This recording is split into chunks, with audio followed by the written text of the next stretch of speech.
Student कैसे हो? Hope so आप लोगों ने इनकोडर के बारे में देख लिया होगा। हमने इनकोडर को लॉजिसिम के अंदर इम्प्लीमेंट करके देखा था इसी लास्ट लेक्चर में। तो आज हम देखते हैं डिकोडर क्या होता है और डिकोडर को कैसे हम लॉजिसिम के अंदर इम्प्लीमेंट कर सकते हैं। कितने तरह के डिकोडर्स होते हैं, बेसिकली डिकोडर क्या है इसके बारे में हम फिजिकल क्लास में पढ़ चुके हैं। तो आज हम देखेंगे कि डिकोडर को क्विक रिव्यू लेके फिर हम आगे इसकी इम्प्लीमेंटेशन देखेंगे। Decoder means to translate or decode coded information from one format into another। Simple decoder क्या है कि कोई भी इंफॉर्मेशन जो है कोडेड फॉर्म में है तो उसको वापस एक फॉर्मेट से दूसरे फॉर्मेट में कन्वर्ट करना। डिजिटल डिकोडर जो होते हैं बेसिकली वो डिजिटल इनपुट सिग्नल को कन्वर्ट करते हैं उसके डेसिमल कोड की फॉर्म में। A decoder is a combinational circuit. Basically combinational circuit होता है जिसमें इनपुट लाइंस कितनी होती हैं, n number of input lines होती हैं एंड 2n नंबर ऑफ इसकी आउटपुट होती हैं। यानी इनकोडर का बिल्कुल अपोजिट है, उसका वाइस वर्सा है। या आप two n type input line लोगे, for example n is equal to है 2k, तो आपकी जो आउटपुट आएगी वो 2n की फॉर्म में आएगी, यानी 2 की पावर 2 इंटू 4 जो इसकी आउटपुट होंगी वो आएंगी। ठीक है। और बेसिकली इसके अंदर एक और इनेबल बिट का होता है जो कि इनकोडर में नहीं होता। डिकोडर में एक इनेबल बिट होती है कि इनेबल बिट का यूज़ करते हैं तो वो एज अ इनपुट के तौर पे इनेबल बिट को भी यूटिलाइज करेंगे। इसके लिए हमने लॉजिसिम सॉफ्टवेयर सिंपल लेना है और यहाँ पे मैंने बनाया हुआ है 2 to 4 डिकोडर। ठीक है, यानी 2 इनपुट लेगा, 2 to 4 डिकोडर 2 इनपुट लेगा और उसको फर्दर 4 आउटपुट की फॉर्म में वो कन्वर्ट करेगा। ठीक है, तो उसके लिए 2 to 4 जो है डिकोडर हम उसका यूज़ करते हैं। हाँ जी, ये हमारा डिकोडर का देख लेते हैं। बेसिकली हमारे पास 2 इनपुट होती हैं जिनको हमने इन्वर्ट करना होता है और उसमें इन्वर्जन के तौर पे भी यूज़ करना होता है, और एक इनेबल बिट होती है जो कि आपके साथ में यूज़ होती है। इसकी आउटपुट को हमने क्यू से मेंशन किया। ठीक है, और क्यू से यानी Q0, Q1, Q2 and Q3, और इसकी इनपुट जो है वो ए और बी की फॉर्म में होंगी। ठीक है, Q0 में जो इनपुट दी जाएंगी वो ए बार बी बार होंगी। उसके अलावा Q1 में ए बार बी होगा, Q2 में ए बी बार होगा और Q3 में ए बी होगा। ठीक है, और बाइनरी इनपुट जो है हमने ए बार फाइंड करने के लिए उसके लिए इन्वर्टर का यूज़ करेंगे। इसके लिए 4 एंड गेट का इस्तेमाल होता है। 2 इनपुट के यूज़ होती हैं और 2 इन्वर्टर यूज़ होंगे उन इनपुट को इन्वर्ट करने के लिए, यानी बार फाइंड करने के लिए। तो ये जो Q0 आता है ये ए बार बी बार से आता है, Q1 जो है वो ए बार बी से आता है, Q2 जो है ए बी बार से आता है और Q3 जो है ए बी से आता है। ठीक है, इसी तरह मैंने लिए 4 मैंने एंड गेट लिए। ठीक है, 2 इनपुट ली।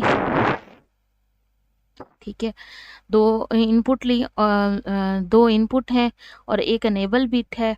उसके अलावा एक हमें चाहिए 2 इन्वर्टर चाहिए इन इनपुट को कन्वर्ट करने के लिए। ठीक है, तो उसके लिए मैं क्या करती हूँ, मैं दोबारा से इसका कनेक्शन बना देती हूँ।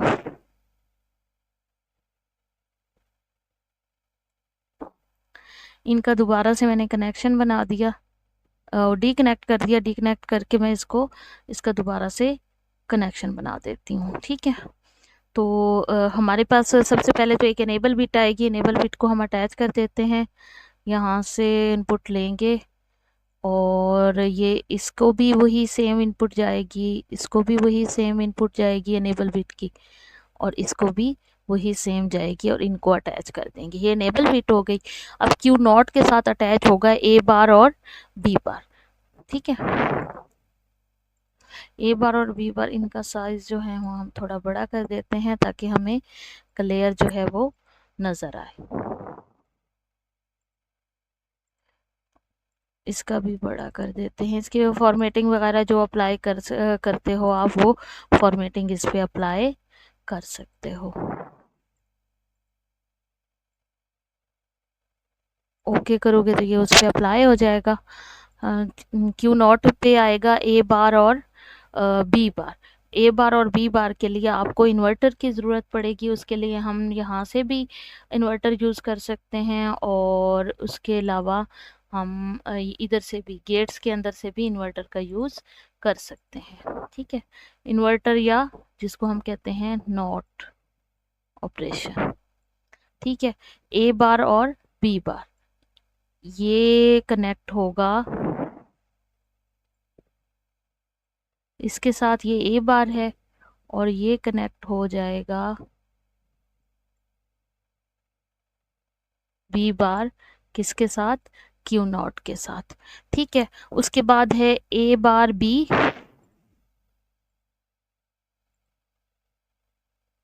ए बार बी हो गया। ए बार ये है, ए बार को यहाँ से ले लेते हैं और बी को हम यहाँ से ले लेते हैं।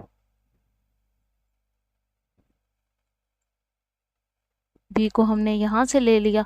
उसके बाद ए बी बार है, ए को हमने यहाँ से लेना है, इधर से कहीं से ले लो।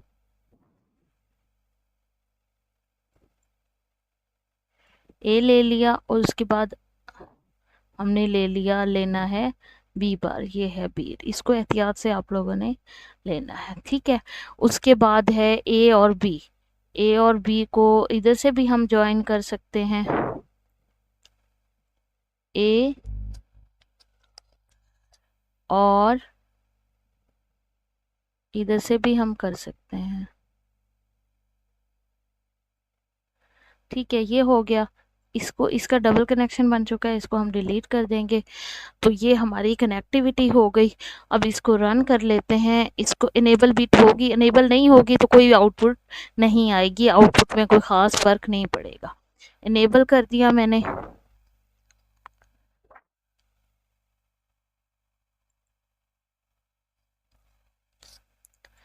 A1 किया तो A1 पे आउटपुट मेरी क्या आ रही है,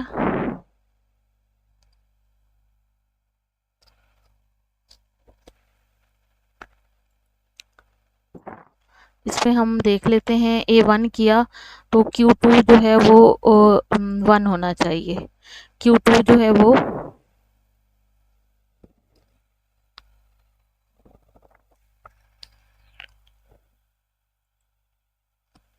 Q2 1 होना चाहिए। मैं इसका कनेक्शन थोड़ा सा दोबारा देख लेती हूँ, शायद इसमें कोई प्रॉब्लम ना हो।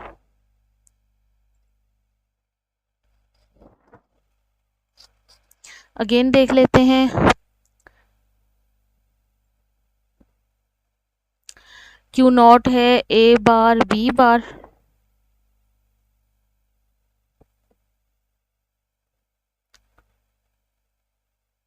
मैं सिलेक्ट करके ना इसको डिलीट कर देती हूँ।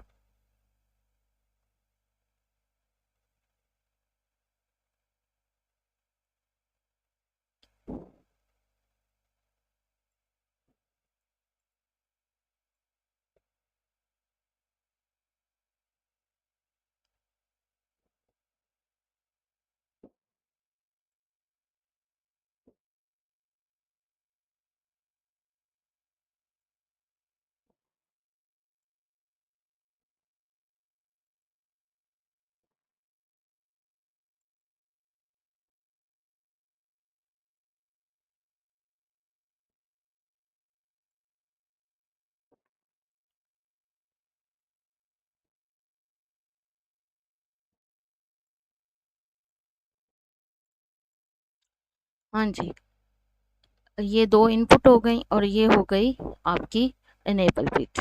ठीक है, A बार और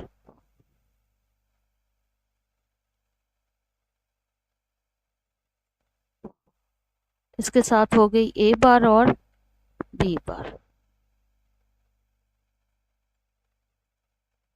ठीक है, ये हो गया A बार और B,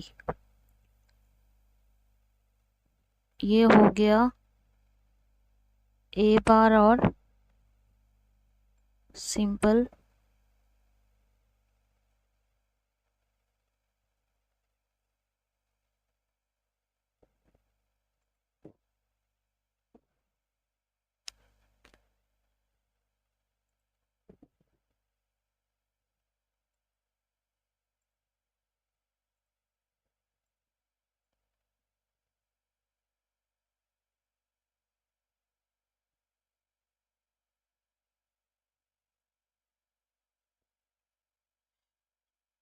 ये हो गया ए बार और बी। उसके बाद हो गया ए बी बार, ए और बी बार, ठीक है। और उसके बाद हो गया ए और बी, बी और ये सिंपल ए, ठीक है। अब हम यूज करेंगे एनेबल फिट। एनेबल फिट को देख लेते हैं। एनेबल बिट को इसको कनेक्ट किया, ये हो गई हमारी एनेबल बिट। उसके बाद ये इसके साथ भी अटैच होगी,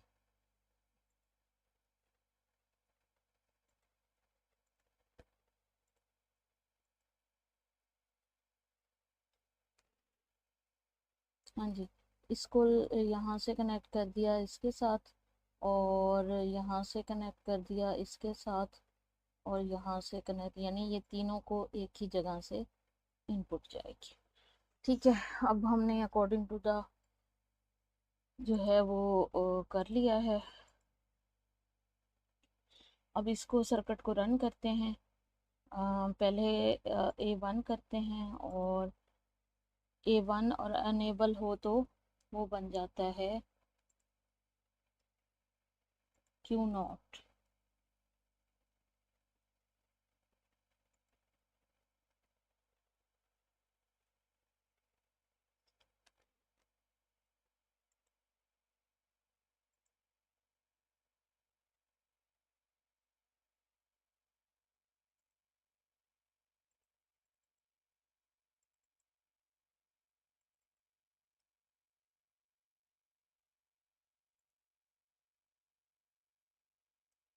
हाँ जी, अनेबल करते हैं और A1 करते हैं तो ये Q2 पे आ जाएगा, B1 करते हैं तो ये Q1 पे आ जाएगा,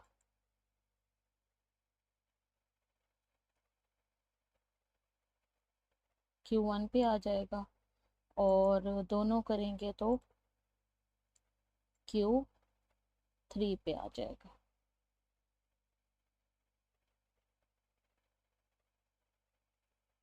ठीक है। तो ये इसकी इम्प्लीमेंटेशन हो जाएगी, इस सर्किट को देख लोगे। अब हम देखते हैं कि 328 डिकोडर को कैसे यूज़ किया जा सकता है। ना सिर्फ हमने गेट्स को इस्तेमाल करके, बल्कि हमने जो इसके बाकी एलिमेंट्स हैं उनको यूज़ करके अब हमने देखना है। उसके लिए आप क्या करोगे, उसके लिए आप बने बनाए जो डिकोडर वगैरह हैं उनका यूज़ करोगे। डिकोडर को मैं यहाँ पे प्लेस कर देती हूँ। डिकोडर को प्लेस करके इसमें आउटपुट मैंने 3/8 बनाना है, तो 3 इनपुट होंगी और इसकी 8 जो है वो आउटपुट हो जाएंगी। इसके लिए मैं क्या करूँगी, मैं 2 इनपुट्स ले लूँगी, क्योंकि इनपुट्स के कनेक्शन जो है यहाँ पे 2 है, और इसकी आउटपुट के कनेक्शन जो है वो 8 हैं। तो उसके लिए मैं 1 2 3 4 5 इनपुट दे दिया मैंने।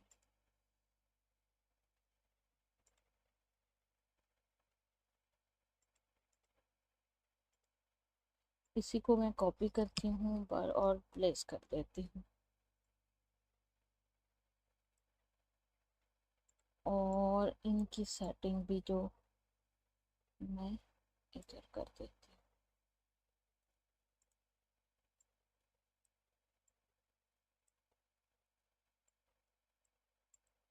हाँ जी, ये मैं कर लूँगी।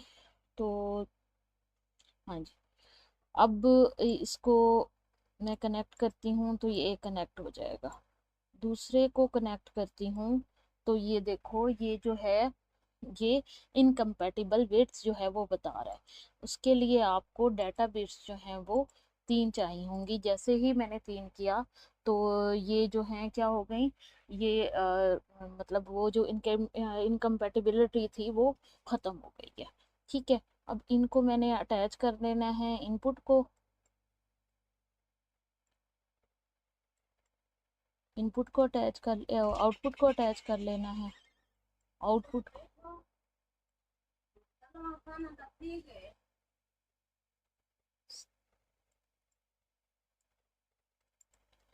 हाँ जी, ये डिकोडर जो है इसको प्लेस कर देती हूँ। इसकी सारी इनपुट्स जो हैं वो मैं अटैच कर लेती हूँ। Output sorry.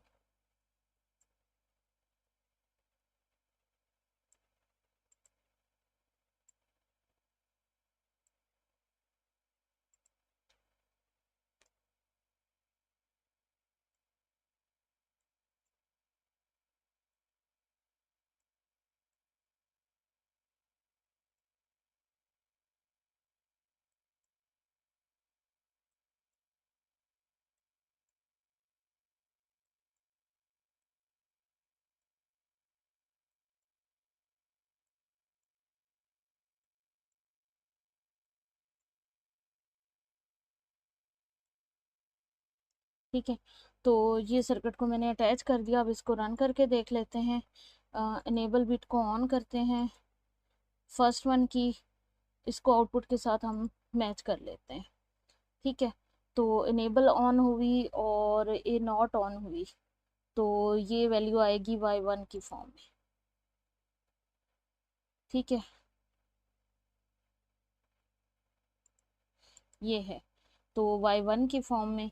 इसी तरह ये आ जाएगी y2 में, ये आ जाएगी y3 में, और ये ऑन हुई तो y4 में, y3 में,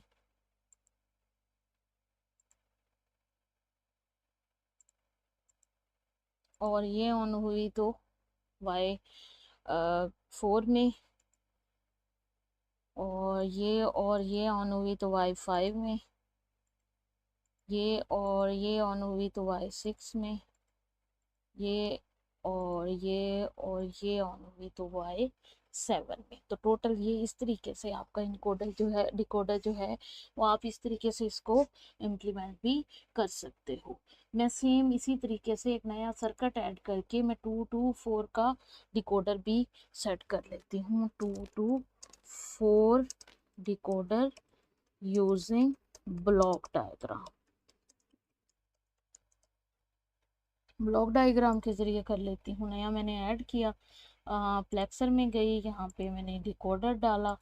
डिकोडर में डाल के इसकी सिलेक्ट इनपुट्स जो हैं वो मुझे दो इनपुट्स चाहिए होंगी। ठीक है, और एक ये मैंने अटैच कर दी, और दूसरी भी इसी तरह मैं जो है वो अटैच कर देती हूँ। अब इनकम्पैटिबिलिटी शो कर रहा है, तो उसके लिए मैं क्या करूँगी, या डाटा बिट 2 कर दूँगी, और इसी तरह इसकी आउटपुट आ जाएंगी। आउटपुट जो है वो 4 होंगी, तो वो 4 को अटैच कर लेते हैं। इसी तरह आप डिकोडर को करना चाहो, इनकोडर को करना चाहो, तो इस तरीके से आप डिकोडर और इनकोडर को अटैच कर सकते हो। ब्लॉक डायग्राम के ज़रिए उसकी इम्प्लीमेंटेशन कर सकते हो।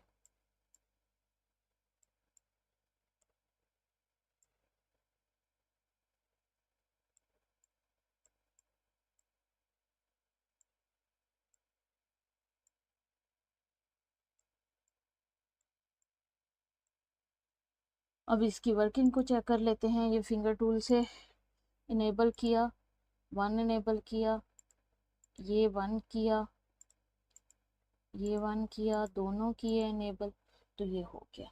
तो आप देख सकते हो ये फुल्ली फ्लैज वर्किंग फॉर्म में है। अब ज़रा देख लेते हैं डिकोडर को कि एप्लीकेशन कहाँ कहाँ पे है। डिकोडर का बहुत ज़्यादा यूज़ होता है। इस प्रोजेक्ट को मैं सेव कर लेती हूँ, और किसके नाम से, डिकोडर के नाम से, डिकोडर के नाम से सेव कर लेती हूँ। और इसके प्रोजेक्ट को आप शेयर भी कर सकते हो। अब ज़रा इसकी देख लेते हैं एप्लीकेशन कहाँ कहाँ पे हैं। डिकोडर की एप्लीकेशन है। Decoders are use to input data to specified language. Code conversion में इसका यूज़ होता है। हाई परफॉर्मेंस मेमोरी सिस्टम में इसका यूज़ होता है। डाटा डिस्ट्रीब्यूशन और डीमल्टीप्लेक्सिंग में इसका यूज़ होता है। मेमोरी की डिकोडिंग और डाटा राउटिंग एप्लीकेशन में इसका इस्तेमाल होता है। टाइमिंग और सीक्वेंस सिग्नल्स को टर्न ऑन टर्न ऑफ करने के लिए डिकोडर का यूज़ होता है। तो डिकोडर का बहुत ज़्यादा यूज़ है। आप लोगों ने ये करना है कि मुझे इसके ज़्यादा से ज़्यादा यूजेज जो हैं वो कमेंट्स में बताने हैं। और डिकोडर को हम min term full adder circuit के ज़रिए ये भी इम्प्लीमेंट कर सकते हैं। इसको इम्प्लीमेंट करने का तरीका भी मैं आपको नेक्स्ट लेक्चर में बताऊंगी इंशाल्लाह। अल्लाह हाफिज़, बाय बाय।